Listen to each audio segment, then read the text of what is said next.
Hello সবাই, আজকে আমি বানাবো মৌরি শাকের পকোড়া।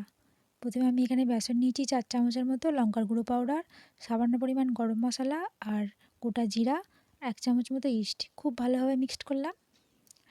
গরম জল দিয়ে মেখে নেব, ঢাকা দিয়ে কিছুক্ষণ রেখে দেব। এদিকে আমি নিয়েছি মৌরি শাক, জিরা শাক আর মৌরি শাক একসঙ্গে খুব ভালোভাবে কেটে ধুয়ে নিলাম। এবার আমি মিক্সড করে নেব। মিক্সড করা হয়ে গেছে, এবার আমি চামচের সাহায্যে লেচি কেটে নিচ্ছি।